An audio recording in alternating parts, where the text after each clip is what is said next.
I restrict a lot of my goofy normal self away from the public just because I'm going to be criticised or judged or misunderstood. As I told Maria, one of my bosses when I started my career, I was a big TV celebrity.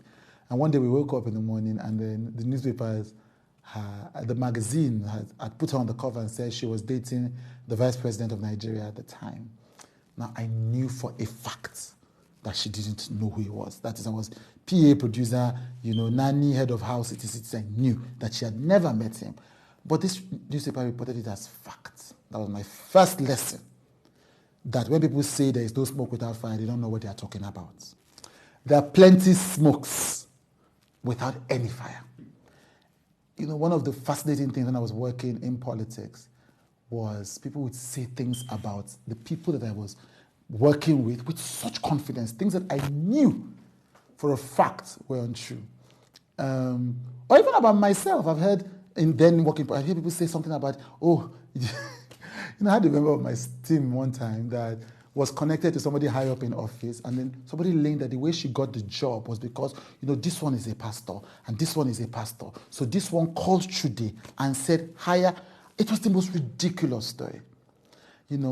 I can never also forget I'm going to name drop here, spending a weekend with President Goodluck Jonathan at the villa, and what was with him when he received news from INEC that the election was going to be postponed. And then we're doing an interview. And then I saw it, unless he's a great actor, which he can be. And the next day I saw people saying, Jonathan is the one that is trying to rig the election because he's trying to get INEC to postpone the election. And I was like, woo, because I was there. And so all these experiences, whether it's celebrity, whether it's personal, whether it's government, have taught me one thing. There is smoke without fire. Therefore, when I hear about scandals of celebrity, when blogs confidently say some things, the confidence doesn't relate to the possibility of truth. When they say, if you know, it's a lie. Many of them don't know.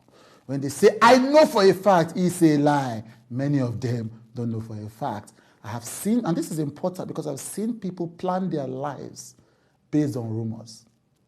I've seen people make judgments about other people. And Maria was honest to say, look, I used to believe those things of Big Brother celebrities until I was a victim of these stories myself. And the thing with online or internet, as soon as something is said about you, everyone runs with it. Yeah. It's true, whether or not. Part of the record. Yeah, and I'm a victim to say, before they started making rumors about me, when I used to read stuff about other people, automatically I used to believe, I was like, really? This girl did this? Or this man did that? I used to believe it. Yeah. So now it's my turn and they're throwing me under the bus. I'm like, oh, it makes sense now. So I apologize to so many people I believed a lot of stuff about them. One of the most insidious things you can do is to treat public gists as facts. To pollute your own system by assuming the worst of people because of what other people say about them.